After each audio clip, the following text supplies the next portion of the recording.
My name is Quentin Goodbody. I'm president of the Ladysmith District Historical Society. And I'm acting as host to tonight's fourth annual Heritage Awards celebration in Ladysmith, which is taking place on the unceded traditional territory of the Ladysmith First Nation on Eastern Vancouver Island, Canada. Annual Heritage Awards are to recognize individuals, groups, societies, and businesses that have played a key role through their actions or initiatives in preserving or promoting local heritage. Recipients of the award are chosen from nominations received from the community. The order of tonight's ceremony is as shown here, quite a simple agenda. After some introductory comments by myself and Mayor Aaron Stone, the awards will be presented. And we look forward to hearing from our special guests, Jesse McClinton and Ben Martin, directors for CVRD, that's the Cowichan Valley Regional District Areas, G&H respectively, during the proceedings. We believe it fitting that tonight, on the last day of British Columbia's Heritage Week 2023, that we recognize those who've contributed to the preservation and promotion of heritage in our community. Heritage, a definition, is that which is inherited from past generations, maintained by the present, and bestowed to future generations. Our heritage includes natural features such as landscapes, resources, animals, and plants that we live on and with. Our cultural heritage is represented by three attributes: by the built environment, which consists of buildings and urban, agricultural, and maricultural landscapes; by artifacts, such as books, pictures, and machinery; and by intangible elements such as language, philosophy, value systems, and social organization. Art spans these cultural attributes. All aspects of our heritage are important. They give us a sense of place and of who we are. Our area's history has resulted in our community having a particularly diverse heritage. Each of us reflects our individual heritage, and our community character reflects not only the diversity of cultural heritage within it, but also the degree of recognition, respect, and understanding we afford this diversity. We should cherish this diversity, and this is what these awards are about. Before we move to the presentations, I'd like to ask Mayor Aaron Stone, give him the opportunity to say a few words. Over to you, Aaron. Thank you very much, Quentin, and thank you all for joining us this evening for these annual awards. On today, the last day of Heritage Week for 2023. Before we begin, I also want to recognize with gratitude that these awards are taking place in the traditional unceded territory of the Ladysmith people, and I know that we're all so grateful to be here. With heritage and history, I often say our past informs our future. Tonight's awards celebrate our heritage by the sea and the deep, meaningful heritage and culture of Staminas as the stewards of these lands and waters since time immemorial. The examples we celebrate this evening are amazing examples of our built history, adaptive reuse, restoration, preservation, and modern examples of art forms that tell important stories that have helped build our communities. It is my honor to share in presenting the awards this evening to these worthy recipients and to celebrate their contributions to our community. And with that, I'll turn it back over to you, Quentin. Heitsepka. We have 5 awards to give out tonight to amazing people within our community. I'm going to illustrate the background to each award by showing a few slides which tell the story of each one of them.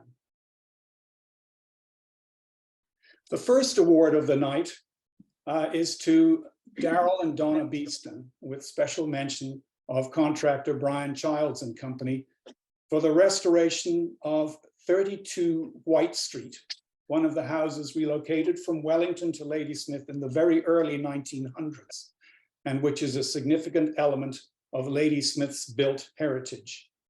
Respect for the heritage character of a much-loved family house, plus a preservation-minded contractor, resulted in a spectacular what I call heritage sympathetic renovation of one of the original houses in Ladysmith, preserving it for the next 100 years. Yeah.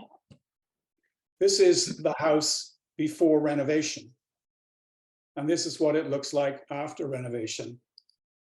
Different but similar.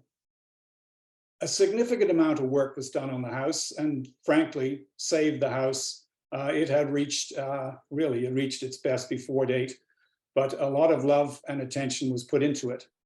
And a number of slides that I'm going to show are before and afters to give you an idea of what was done to this house. That's what it looks like now. The front before renovation, during and after. Here's the basement. Top left is before and top and bottom right is after. The basement has been transformed into a beautiful, usable, pretty well self-contained suite. Other shots in the basement during and after renovation. As I mentioned, a significant amount of work was done on this house. This is the main floor, which, as you can see, was stripped right back to the studs. This is the kitchen area before renovation, and this kitchen area after. The stairs down to the basement and the kitchen area to the left before and after. This is the main living floor area after renovation. Loud. Yeah. Truly beautiful space. And here are Daryl and Donna Beeston, proud owners of this house. And there's the plaque, which is being awarded to them for saving a piece of Ladysmith's heritage. As you saw on the beginning slide, this house looks very similar to what it did before the renovation, yet inside it's thoroughly modern. So I'd like to offer my congratulations to Daryl and Donna. And just wondering, Aaron, would you like to say a few words about what you've seen? Well, I just want to say what an amazing example of what was reflected in my opening words was the adaptive reuse and restoration of such a beautiful character property. I think that, you know, when we look at the history and heritage of the built forms in our community, how they've adapted to the times while still retaining their character elements is such an important part of it. And I know Brian specializes in not only sort of making sure that the homes are safe and beautiful, but that they not only show those original heritage elements, but sort of pull them out into more prominence. And so I want to thank Dina and Daryl, as well as Brian, for such a wonderful project. The home will live on for the next 100 years. Thank you. And congratulations.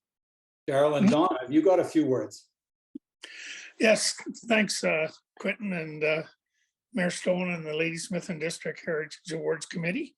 I just want to let Mayor Stone know that we do not have a suite in the basement. It's close to it, but not. I'd also like to special thanks to my mom and dad who lived here in Ladysmith, made this their home for over 50 years. During their retirement years, they were able to remain in the home here due to its location, being close to downtown, and allowed them to be active in their senior years. When dad passed away and mom was left with the house by herself, she realized that it was a little more than what she could handle. And she was really thrilled when one of her children was willing to take it over and move forward with it. Once we bought the house, we were lucky enough to connect with Brian Childs, a local contractor who seems to have a passion for restoring older homes and basically making them new again, while also maintaining the features that made these homes unique. You know, doing a major renovation while being 1,200 kilometers away, then throwing in COVID and a natural disaster in BC presented us with a unique, very unique situation. Brian and his crew were great and kept us informed of the progress, and also worked very hard to understand what our wants and wishes were. In the end, we were completely satisfied with the end result. Getting reacquainted with old friends and making new friends will happily allow us to make Ladysmith and 32 Way Street home for many years to come. So thank you. Brian, are you there? Oh, yeah. It was such a wonderful project to be involved with, and to work with the Beestons on the job was, it was a lot of fun.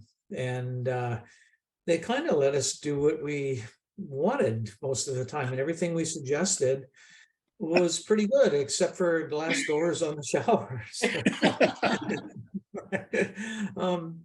What a wonderful project to be involved with. Yeah, Daryl growing up in the house, and how lucky my crew was able to work with the Beestons, who would have to be two of the nicest people I've ever met in my life. And they've saved a piece of Ladysmith that there are lots of pieces of Ladysmith houses that were brought in at the same time. And if you walk around town, you can see people fixing them up. And it's a really good feeling. The Beestons, they wanted this place to be fixed up. And it was just, everything was positive about this project, for sure. And I congratulate them for actually helping us save a piece of Ladysmith that should be saved. And no, it couldn't have been better. When I was talking with the Beestons, we were trying to figure out what date this house was brought from Wellington to Ladysmith. And Donna had a story about something written on the bottom of a cast iron bathtub, which was taken out, which helped indicate a sort of latest date when the house was moved. Donna, would you like to say something about that? Oh, what we had found is that 1904 was on the bottom of the tub.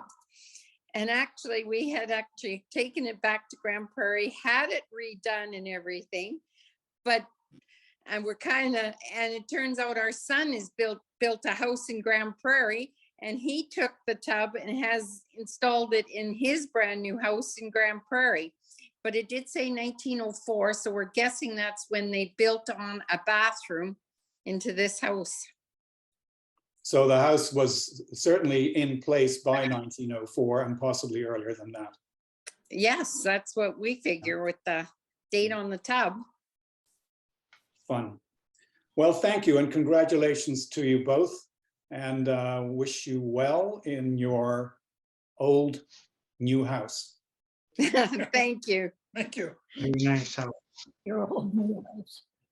Before we move on to the next award, I just want to show there's a couple in town that are doing an amazing piece of work, and they're not getting an award this year because they haven't finished yet, but they deserve special mention this year. And that's the couple that are rehabilitating the Temperance Hotel. Really, the work that they're doing, Denise and Stefan are doing there, is quite remarkable. And this is another building. This is a particularly iconic building for Ladysmith, which really has been saved by their efforts. So we understand that at least elements of the building are going to be open early this summer. And we really look forward to this building playing a significant role in the town once again. There's a couple of other buildings which we have high hopes for, eagerly anticipating rehabilitation of the Island Hotel and the Travelers. I know there was a meeting, the Island Hotel featured in discussions of a council meeting last week. So let's hope these wonderful buildings can be put back to their positions in the mainstream part of town. The next Heritage Award goes to Bill Drysdale and Chuck Forrest for their pioneering efforts in maintaining the E&M train station and grounds along a pathway connecting the waterfront to downtown.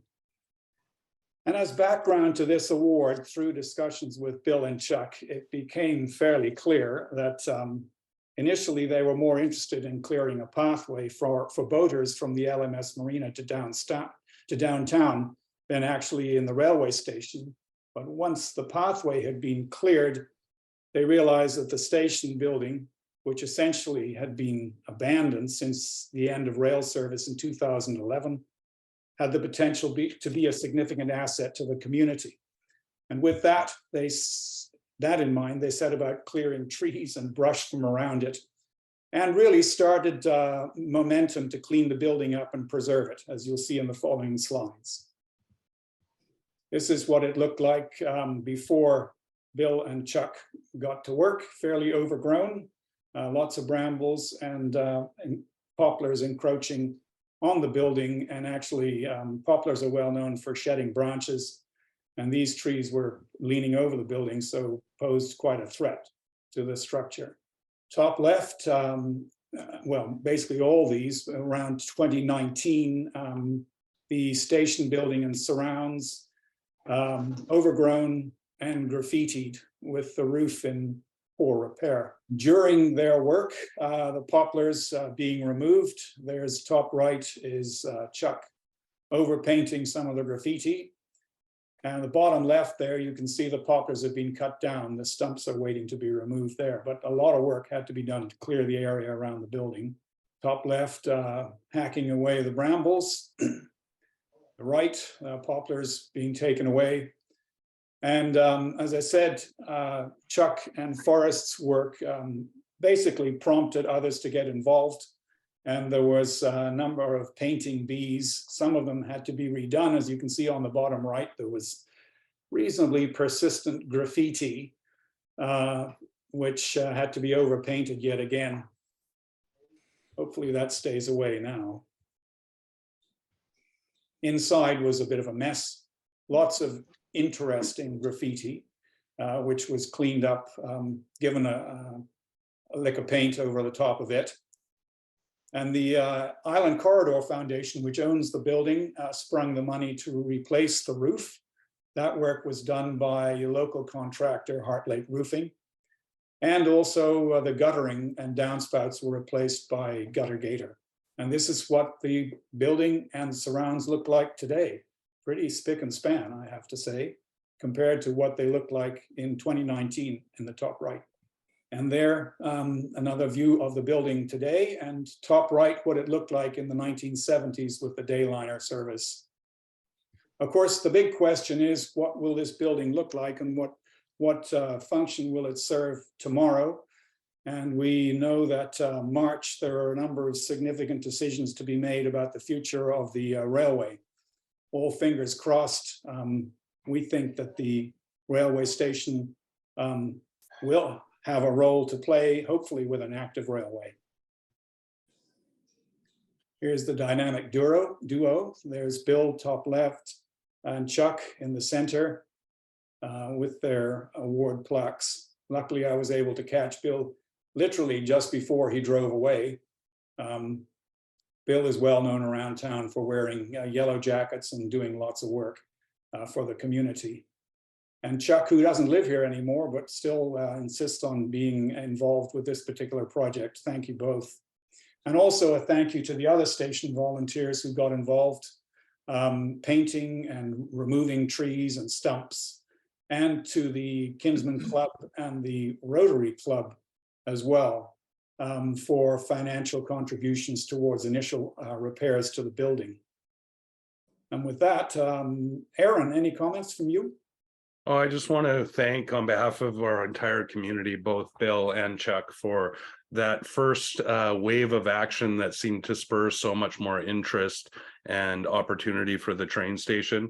With the other hat that I wear as co-chair of the Island Corridor Foundation, I know we're very thankful for the preservation and protection of the building, and having gone through it recently, just the work that was done to with the pathway and clearing up around the building that prompted the painting and the roof restoration and the cleanup of the inside really opens your mind to the possibilities of the facility in terms of the arts and heritage hub work of the waterfront, but also that connection that Bill and Chuck were so determined to recreate between the waterfront and downtown. So not only is it a great stepping stone on the way to realizing the waterfront redevelopment, the preservation of a heritage station, but really is a work that will not go to waste. In the future of the waterfront as it develops, the train station will continue to play a pivotal role, not only serving the hopeful restoration of rail service, but also for other opportunities that may be complementary to that connection between downtown and the waterfront. So Bill and Chuck, thank you both very much. Well, first of all, thank you for nominating me and Chuck for the work we've done. We appreciate it. Years ago, it was around 2018, I think, we were usually go to 49th, have a coffee, Coca-Cola at the 49th coffee shop there, and in our Flat Earth Society meetings, solving the problems of the world or asking questions about whether north is actually where it's supposed to be in the earth or not, and whether when we are teleported in the future, whether we have to control the atoms or whether we control the space amongst the between the atoms.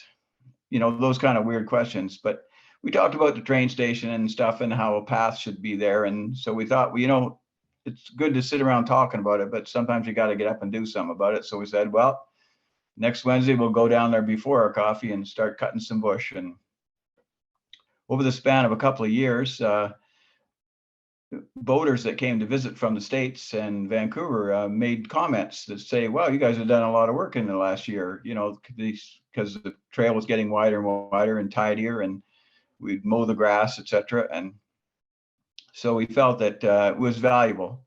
And when we had first started, a lot of the boaters were coming and say, how do you get to town? And we thought, well, this is not working for our local businesses if they have to ask. It should be intuitive to find their way to town. So that was our motivation to create that wide open space so they felt secure. And when we saw the train station with the graffiti, we thought, well, that's not really a very inviting walkway to our town. So that, well, we're going to have to paint that over. And then when we saw the roof, we thought, well, that's going to need to be fixed up.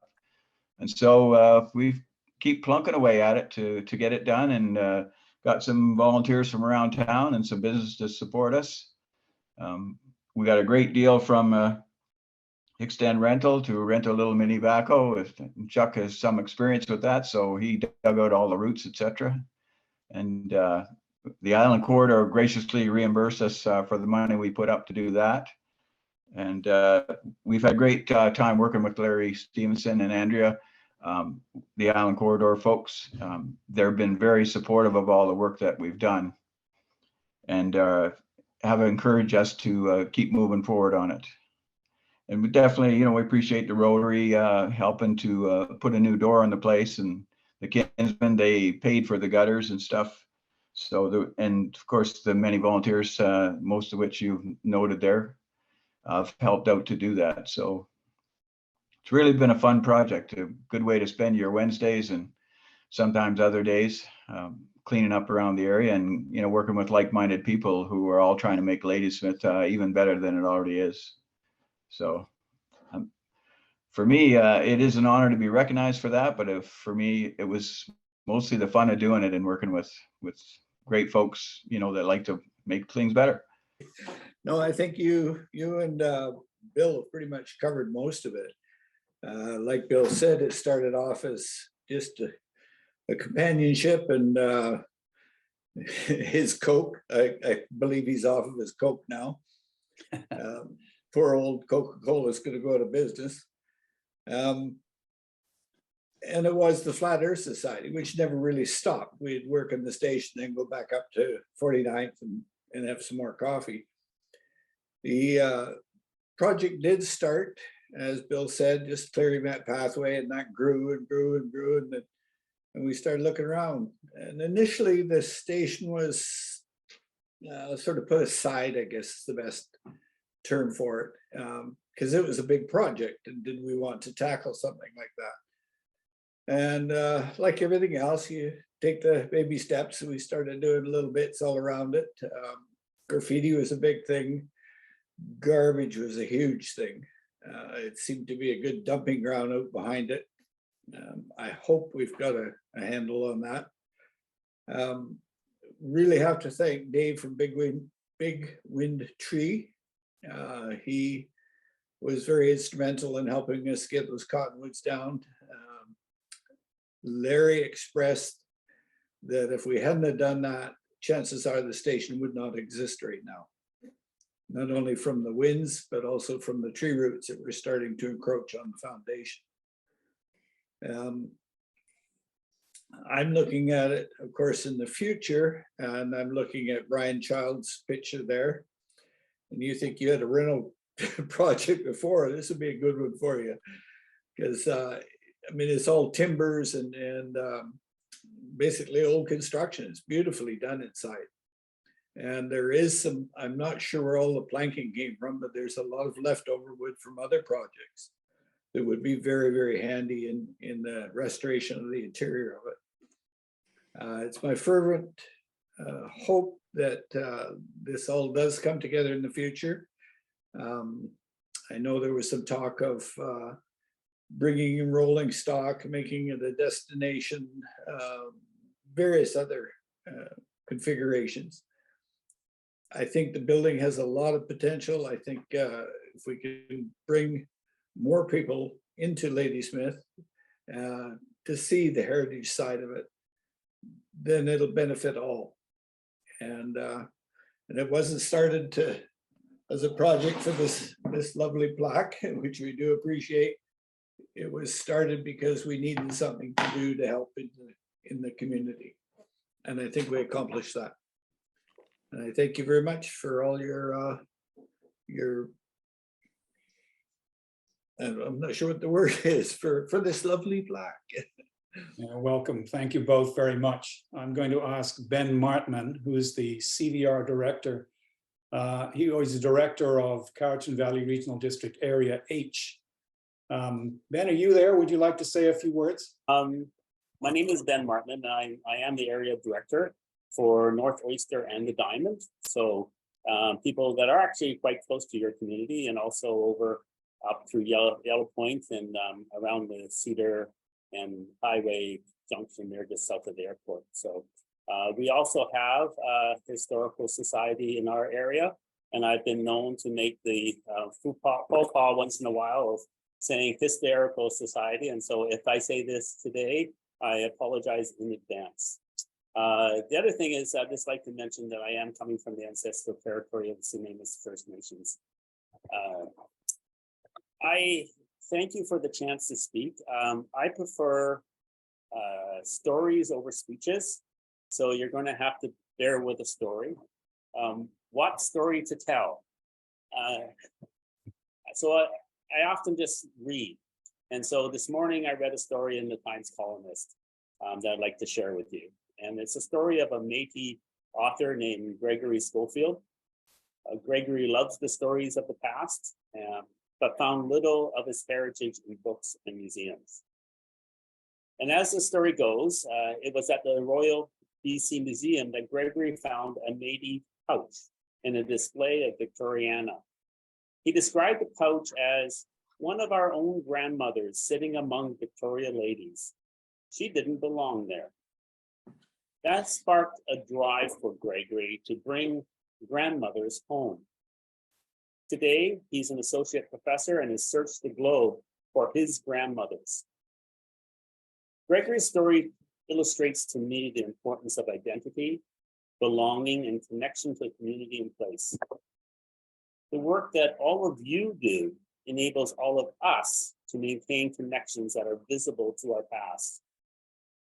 And I just want to thank you for that effort and that time for bringing our grandmothers home. Thank you. This award goes to Jason Harris. and it's for his exquisite street banners, which in 2022 showcased Semina's art in Ladysmith, and also for his enhancing awareness and appreciation of Coast Salish culture through his art. I'll show a few slides of Jason's art, and Jason, feel free to chime in while I go through these. These are pictures of your banners in Ladysmith, bringing culture and color to the streets of the town. Yeah, the picture on the left is a picture Kathy Holmes actually took the day they were putting up the banners. And I just seen the picture on the right. I'm not sure who took that picture. I just thought it was a cool picture. The colors of the new buildings, I think it's really, really nice. And I'm hoping to see more art like this. I think I heard they're supposed to be coming up in Transfer Beach. I'm not too sure. These are close-ups of your designs. Yes, the sea urchin is the otter. The story of the sea otter was I was sitting here, I was doing my art. I was carving actually, and where I was carving, I seen an otter come running, and it come right under our front deck here. And that's how I came up with that otter story. Was I think the otter was looking for something to eat. And we live right on the ocean front here, so I thought that was a cool idea to figure out a picture to draw. Was an otter sinking to the bottom of the ocean looking for something to eat. And at that same time, it was around springtime and the weather was getting nice. So another thing I wanted to draw was a hummingbird with a lot of colors, and I think it turned out pretty good for the, this season of spring. And it goes pretty well with the banners and around that time, I guess you could say. So they turned out, and I was happy with it. And yeah, that's my story. And you don't just work on banners, you do a lot of carving, right? Actually, you know what? All I do is carving. All I do is carve, and the banners was just something I tried. Like I was asked to try to do a design for the banners, and I don't draw. I don't paint. I usually carve. I'm a carver, so somebody asked if I can carve it, and so I tried to do the banner design on wood, and this is what I came up with. And the lady was really happy with it. These two went to Alberta. Some hummingbirds. Oh, hummingbirds are probably most famous of all my carvings. People order hummingbirds from all over the place, and they just, keep me really busy. And then one of the coolest things that just came up recently was Nanaimo Airport asked for a design. And so I showed them two designs of the hummingbird, and the hummingbird on the top here with the blue and the yellow, that's the design they didn't pick. The other one is similar to that, but that'll be Nanaimo Airport's new logo. That'll be coming out pretty quick, 2023, and pretty soon I'll be doing a 6-foot hummingbird for Nanaimo Airport carved. That'll be carved and hanging on their entrance of their wall. So I can't wait to see that. That's going to be the biggest hummingbird I ever done. That's exciting. Wow. Yeah. Do something different. Yes, something I was trying. Yeah, like I said, the banners really got me into drawing after I, the contest. It was a contest and I actually won, and I didn't think I would win. I was just try out for the banner design, and then I thought, oh, I might win one of them. I end up winning two. I won a hummingbird and a sea otter. And then after that, that really inspired me to draw a lot more. So I like to draw. I like to do all kind of like this is something I've never done before, is a sea wolf. There's stories that different tribes have of the sea wolf, and sea wolf is not real, it's a mythical creature. And this is a color that was not sent to me. I was just playing with the color, and I changed the sea wolf to blue, and I thought that looked pretty cool, so I left it. But I have other colors of traditional colors. One's red and one's red and black, and then there's one pink because I just done the pink shirt day, and I did what was a pink shirt day was a different design. I'm not sure if you have.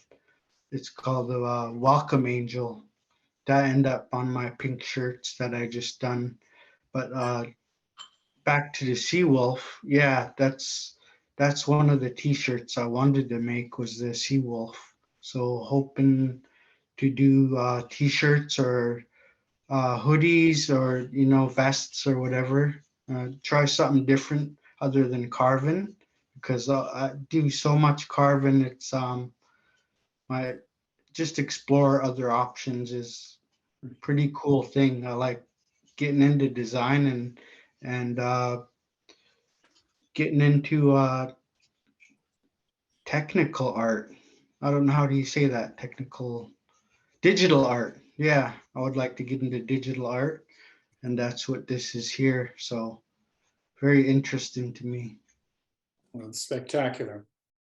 This is a different type of animal.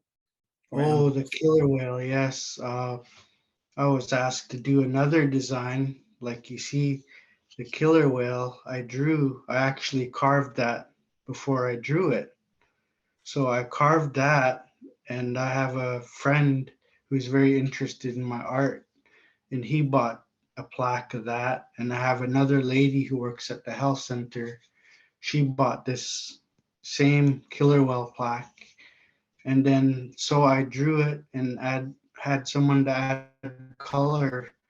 And then this killer whale end up on a wall in a building down Shell Beach. And I think that's pretty cool. I never got to see it yet, but there's about 4 or 5 killer whales on a wall of this design. I'd like to see it someday. More carvings? Yes, these are probably some of the most detailed carvings that I have done. They're about, say, over 10 inches big, and I finished them around the same time. One's red cedar, which I usually don't carve on, and the grain was pretty good on there, so I just kept carving. And then the other is yellow cedar, and then so I finished them around the same time. And then I like to share my art, so I have a lot of friends on Facebook. I post certain carvings too, and then these end up going to Alberta, and the wolf went to Ontario, I think. So yeah, I think I like to work on yellow cedar more than red cedar.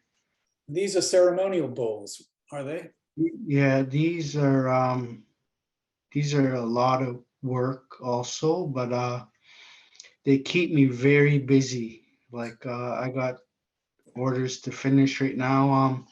Ceremonial bowls, what our people like to use in the longhouse, and a lot of people like I put the quarters inside the killer whale bowl there. That's what we usually use. Is we put quarters in there to just hand out for giving thanks, like in a longhouse. And people like to use wooden bowls. So like there's that's red cedar, that's yellow cedar, and yeah, I like doing bowls pretty. There's a lot of different things. I've done hummingbird bowls. That's killer whale, eagle bowl, the bear bowl, and the bowl I just finished is a snake bowl. So that's something really different, and I don't care for snakes too much, but I got it done. And yeah, my next bowl is a raven bowl, and that will be coming up pretty quick. Now, when I met you, you told me about these two people who are particularly instrumental in teaching you and being inspirational to you. Would you care to talk about them? Yes, my dad on the right here with his totem pole. I made this picture. I've been thinking of my dad and how growing up around him, he was making totem poles all his life, and he made little canoes, and he was a canoe puller. Actually, his canoe he pulled on was called the Mermaid, and he used to always make paddles and little canoes. And so I've been around carving all my life, and my dad's a big inspiration on that part for me. And I never really thought I would be a carver. And the man on the left, Simon Charlie, me and my dad both took a carving course, and it was Simon Charlie. And after that, 2003, I start slowly getting into carving. And so I start carving with my dad, and I just didn't stop. And I love doing what I do. And I think my dad would have been really proud. And yeah, my dad passed away in 2020, and he really just inspired me to keep carving. And last thing me and my dad actually made was these little combs here. This is a little eagle comb. We were sitting here in this room, and we just carved about 15 of these combs. And then yeah, that was a day I'll never forget. And Simon would be proud also. You know, when I did the carving course, Simon Charlie, like I'm teaching a carving class now every Wednesday, and we're just doing small things like in what I'm doing in my hand. And when I did Simon Charlie's course, he says, okay, go outside, pick a log. I thought he was just kidding, but he was actually serious. When we did his course, we actually did a 10-foot totem pole, and I couldn't believe it. And that totem pole is on Brenton Page, and it's probably needs a good paint job and restoration right now. But yeah, I think they would both be proud of me, and I'm actually proud of myself, and I'm really surprised how far I came. And yeah, that's Well, my you should be proud of yourself, Jason. Yes. Here's a photograph of yourself and Vera. Yes. Plaque. Oh, I'm very meet you the other day. Yes, I'm very grateful, very honored, very surprised, and very thankful. Town of Ladysmith, and makes me inspires me to keep going, and I will, and I'm looking forward to working with Ladysmith any way I can. And thank you again, Ladysmith. Thank you, everyone who helped along the way. Aaron, a few words?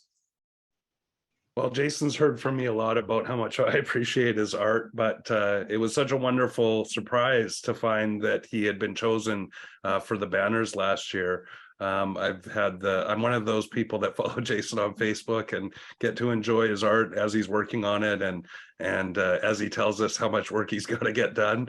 But I know we were so thankful how beautifully they came out on the banners and how wonderful an addition they were to the town last year. And yes, they will be on Transfer Beach Boulevard this year, going down to the beach. So even though there will be a new theme for the awards downtown, Jason's beautiful banners will continue to fly in Ladysmith. And we're so thankful for Jason, because I think that in our journey together of reconciliation and to share culture and understanding and to be able to learn, the stories that Jason's told us about the art tonight are the kinds of learning that we all need to do together, to learn to not only appreciate the art and the form, but the heritage, history, and the deep cultural meaning that the animals have in Staminas community. And it helps all of us in Ladysmith get a better appreciation and understanding for the importance of that art and culture informing our future together. So Jason, I raise my hands to you and say hi, Ichka, and want to say thank you, and hopefully we'll keep working on more projects together in the future. So wonderful art and wonderful work, and we're just so grateful to have you helping us along the way. Oh, namakwa. Thank you. And this next award goes to the Parents Supporting Committee of 257 Royal Canadian Air Cadets Squadron. And it's for ensuring the squadron's long-established place in Ladysmith's community identity and for its role in the preservation and also in the centenary celebration of the Agricultural Hall. This is a slide showing cadets on parade in June 1950 on the sports grounds beside the Agricultural Hall. And you can see the Agricultural Hall in the background. It looks a bit different than it does today. The Aggie Hall, when it was built, was frankly not a building of great beauty. It was very utilitarian. It played an enormous role in early Ladysmith. It was built in 1922. And it was built, as the name suggests, as a hall for holding the annual agricultural fall fair. But also it was the site of many, many dances. And as I say, it was a well-used building, and through time, it lapsed into various states of disrepair. And these slides here, I think were taken in the 70s, and it shows the building roughly when one of the times it was slated for demolition. However, the building was saved from the demolition by the Air Cadets, who decided it would be a good place for them to use as their headquarters. And so the Air Cadets and a bunch of other community organizations, including the fire department, set to work. This is some of the immense amount of work that went into the basement of the building. And this is a before and during shot of the work that was done in the basement of the building. And they turned it into thoroughly usable offices and classrooms down there. A lot of work done on stabilizing the roof of the building. And the early building didn't have very many windows in it, as you can see from this interior photograph. And here's the building today, which I think is rather attractive. You can see the large windows which were added to the side walls, which immensely changed the interior aspect and bring floods of light inside it, so that it's useful for community activities. As part of the 100th centenary celebration of the building, which was held on September 24th, 2000, last year, the Historical Society worked with the town of Ladysmith, and these commemorative plaques telling the history of the building were emplaced.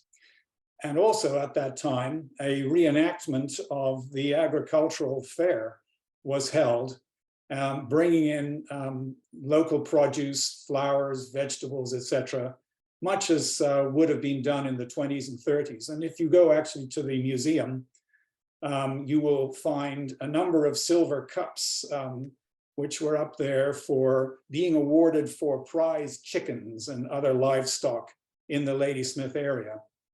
So the hall played a vital part in the agricultural sphere of the community. But also, this award goes not only for the parents, cadet parents' efforts in saving the building for use as a base for cadet activities, but also to commemorate the continuation of the cadets as an important part of our community. You can see them top left at the cenotaph, bottom right doing some drills at the centenary celebrations in the hall, and bottom left there, a group standing out on the steps on the east side of the building. So to commemorate the efforts of the Parent Supporting Committee of the Air Cadet Squadron. Here's the plaque that was presented, and the representative for the Parents Committee is Mark Stewart. And Mark, are you there? Would you like to say a few words? Well, good evening, everyone. My name's Mark Stewart, current sitting chair of the Ladysmith Air Cadets, accepting this award on behalf of the sponsoring committee. We'd like to express our gratitude for the acknowledgement of our squadron and their efforts. We'd also like to thank the rest of the community, well, some of you are here, for all of your support that you've provided the program throughout the years.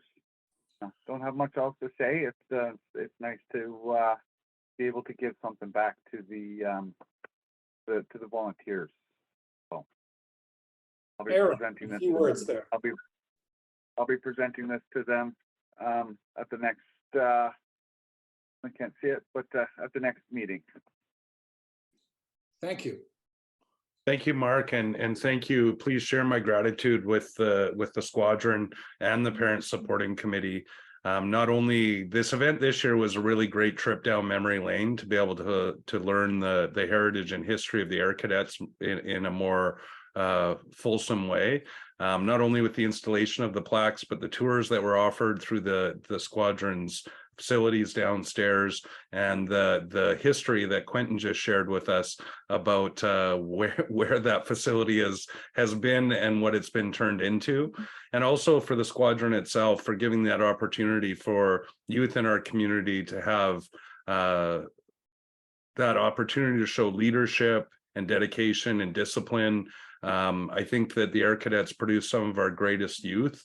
So, you know, we always talk about education, but groups like the Air Cadets teach our kids something that's all too rare in today's day and age, which is that dedication, determination, and discipline. So I want to thank you all for your work with our kids and your work to preserve the Aggie Hall, and for that long-term participation and contribution to the heritage of our community. So thank you so much.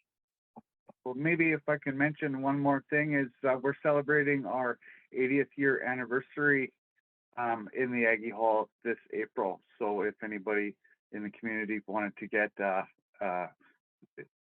engaged with the cadets or get a better look at the Aggie Hall, it'll be open to the public for that ceremony as well. So that'll be sometime in April. Flyers and invitations will be put out to the general public with plenty of notice. So look, keep an eye on your inbox, I guess. Wonderful. I look forward to that. Yeah, thanks, guys. Thank you, Mark.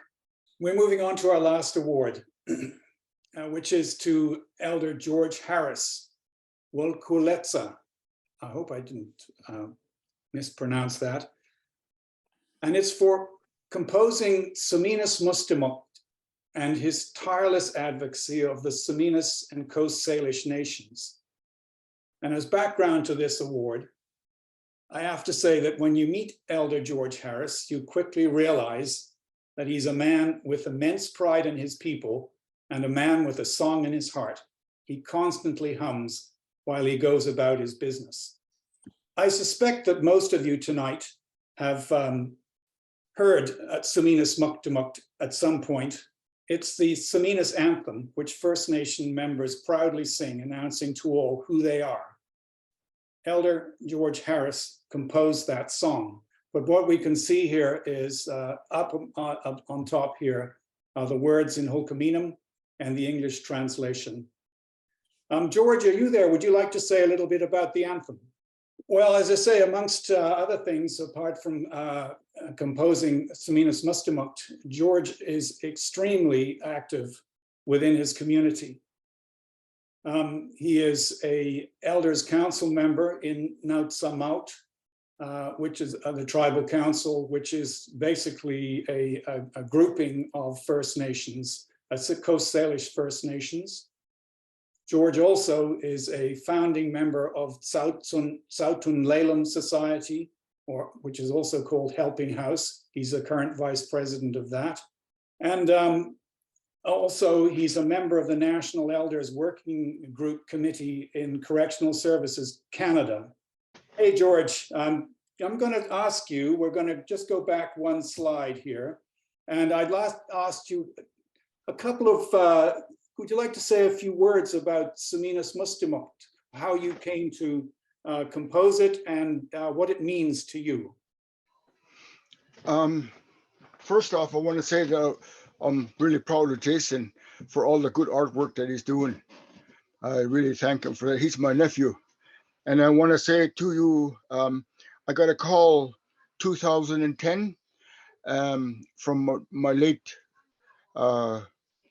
sister-in-law, Pearl. She passed away now, but she asked me if I would attend a meeting, and it was at Ladysmith with the town council and other people that were in attendance there. And they said that they were having a difficult time trying to find drummers and singers to sing for the 210 Olympic torch relay. And they were looking to Cowichan and to Songhees, but it was too short a time, like they had about a week and a half or thereabouts time to have someone commit to coming to Ladysmith to sing sing a song for the 210 Olympic torch relay. So I put my hand up and I said I could sing a song, and they said, what song? And I said, well, you haven't heard it before because I don't sing it to nobody. I just sing it to myself.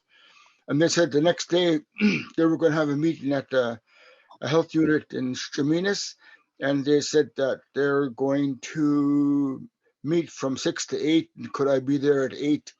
And I thought to myself, yeah, that's good. I'll be there. I got there and thinking that there would be very few people there, but there was quite a few people there. And I sang the song, and I want to say his name. Late Willie Seymour was very emotional when I finished singing, and he spoke in our language. He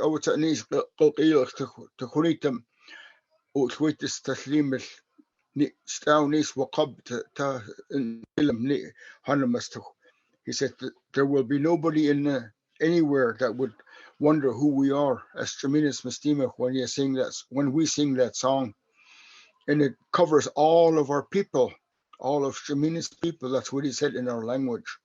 And it has great big meaning to me in our language because of the culture and traditional practices that we have, and the beliefs that we have, as well as what we call the Snawayat, our teachings.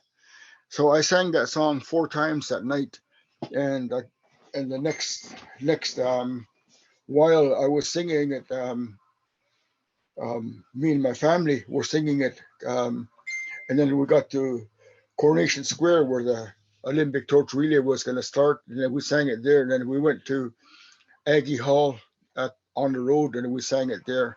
And the Olympic torch relay people that were running the torch when we got to the table at the Aggie Hall, they came and told me that as we got closer and closer, the song got louder and louder, and they told us that our spirits were lifted up huge just by listening to the song that you were singing, and I did introduce it as the Straminas anthem song, and it's been sung all over. I sang it in Moncton, New Brunswick. I sang it in Quebec, Ontario.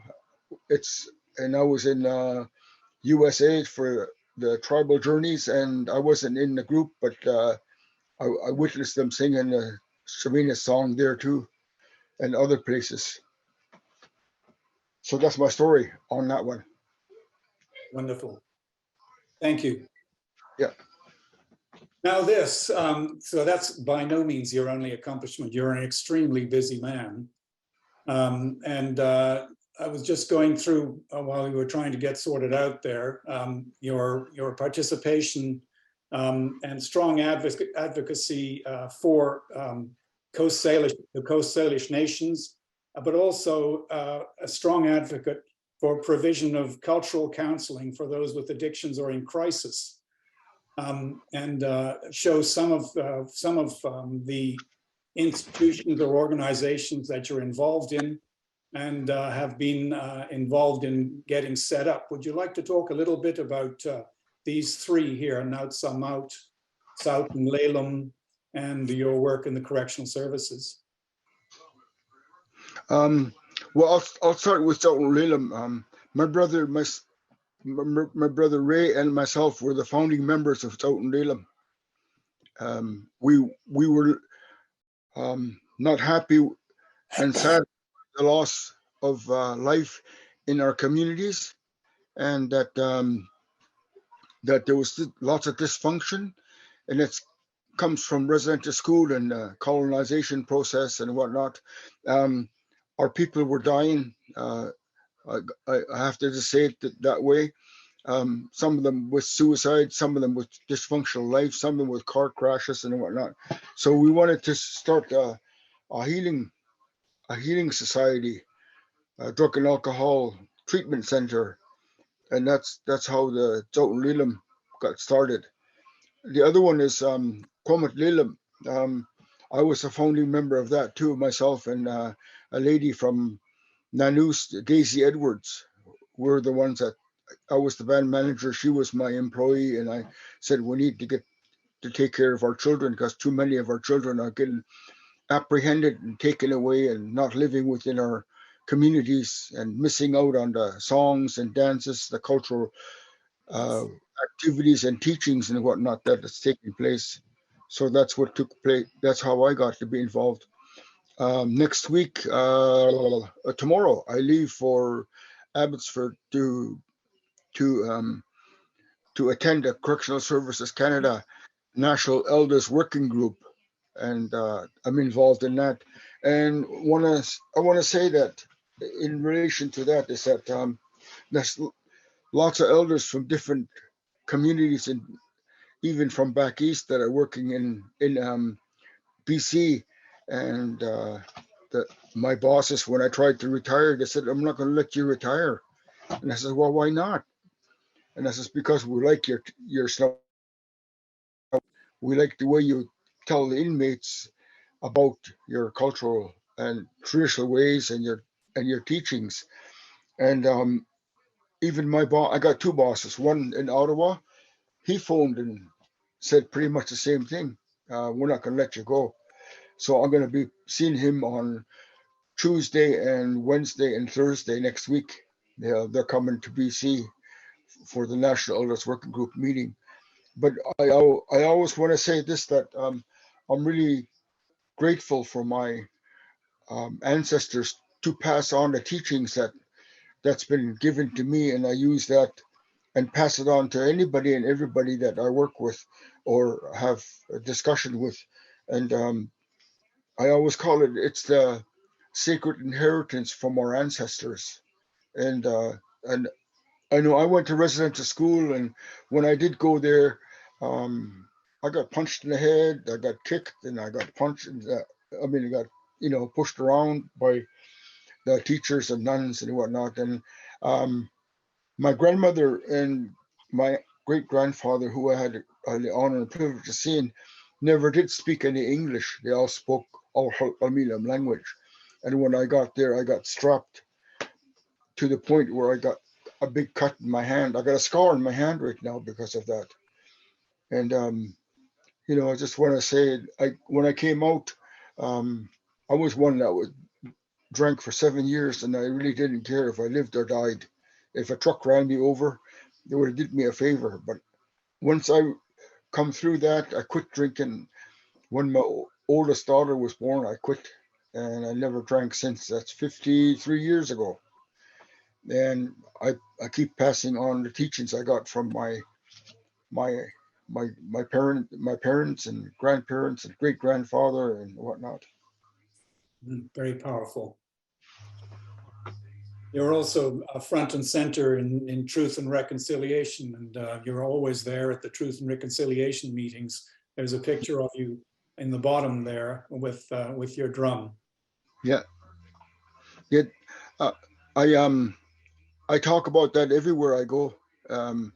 Truth and Reconciliation and the United Nations Declaration of the Indigenous People. And I get asked to speak sometimes as it relates to that, and I want to say to you and all of you that are listening that the truth has got to come out, and people have to listen to us in relation to who we are as Shaminis Mistimuch and other indigenous people. I'm proud of our children, the young wolves. They sing and they dance. On Friday, I'll be going up to the school, and I go up almost every Friday. Every time I get a chance, I go up there and I listen to their singing and I watch them dance. Uplifts my spirit because they're following our traditional ways of our people, and they're learning now the Snow White and the teachings because they're going to our own school. And I know that other schools are trying their best to do that, but I think I really commend our school and our chief and council and all those that were involved in relation to getting our school going. And this last one is a very painful one. I know you're a very strong voice in ensuring we remember missing and murdered Indigenous women and girls, and also are aware of the societal issues associated with really such terrible, terrible occurrences. Yeah. It is very hard for me because I'm wearing my little beaded lady here. This represents my sister who died a very tragic death and when I hang up dresses in town or on a reserve or wherever, one of them I always hang for my sister. And there's many, many more ladies and girls that have passed on because of tragedy and tragic way. So I want to say that I'm really commending our people for doing this red dress. Also mention a little bit about the Orange Shirt Day too. It's big in our community when I have probably 8 or 10 orange shirts, and every now and then I'll pull one out and wear it for the day. It helps me because of the way I lived my life in residential school, and that orange shirt represents what happened to a young girl when she went to the residential school. But the murdered and missing women and girls is big for me, and I really, really commend everybody. And I want to thank Aaron Stone and Mayor and Town Council and other people that have helped us out in relation to dealing with the murdered and missing women and girls. I really appreciate that very much on behalf of my family and my kids, to let you know that there's other people that have suffered the losses of the murdered and missing women and girls in our nation and our family. Aaron, would you like to say a few words then? Thank you, and it's so nice to see you, George, and it looks like you're doing well, so that's really great to see, and it's great to hear your voice. George is special to me because this journey of reconciliation that we're on is often very difficult, and there's a lot that we have to learn, but the way that George has embraced our community as an elder and as a teacher for not just other Indigenous people, but for settler communities, has made it a lot, I wouldn't say easier, but more supported. I've never known somebody to be so supportive and caring in helping us understand and come together, and through his songs and through his guidance and leadership at the events within our community, and even just conversations on the street corner. George, you've done so much for Ladysmith in helping us along our journey, and I just want to raise my hands to you and say Hajka and thank you so much. So I want to show you something before I leave, if I can get it.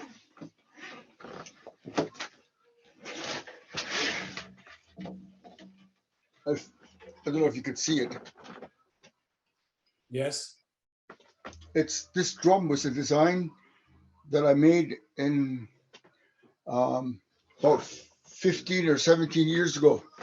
We had a healing gathering at Cooper Island, where the residential school is, and we had it for about 3 days, and we had lots of support. I was the executive director of the Hulk Medium Treaty Society at the time, and I asked the chiefs if it would support me to have that if I can find some money, and I did find money to do it. And there was people that were at the ferry dock that couldn't get on the ferry. They could not go to Cooper Island. And 2 ladies, I know one is still with us, but I don't know if the other one is still here with us. I went and talked to them, and they said, we can't get on the ferry. And I just told them, you be strong, make up your mind to be strong. Don't come on the ferry, go home and reach out to people who can help you. There's many, many more people that were affected like that. And that 3-day healing gathering we had, and this design is called Journey to Reclaiming Your Spirit. And that's what we did. That's what we wanted our people to do, to be strong. Our old people would say to you and say to me, when we're not having a good day or when our spirits are down, they would say, kom stil skalawan.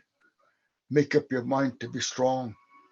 I have to make up my mind to be strong, because on last Friday I had an operation and I got depressed 3 days later, big time. I'm pulling through now, and I commend my family, my kids and my grandkids for being strong in our traditional ways of our people, and they help me to be strong because of I see what they do and how they help people. And I just wanted to show you this because it's really important for me to let you know that we are having difficulties and we are trying to make things happen in a good way for us.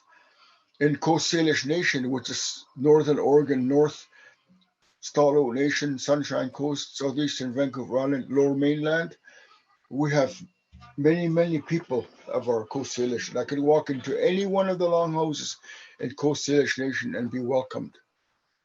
And we've got about 50 or 60 longhouses right now. And my brother Ray's building one.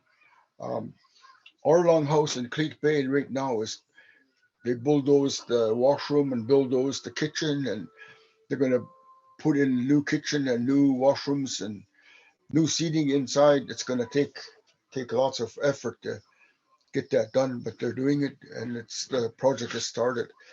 That longhouse was built in 1970, and but it needed to be updated and renovated. Thank you, Thank George. Thank you. I'd just like to close by just saying, look, these awards are they're a heartfelt expression of recognition and thanks to those members of our community who have given of themselves to preserve and share our heritage, thus shaping our community for today and tomorrow. I'd like to extend my congratulations to the recipients. Thank you all for attending as well. Good night.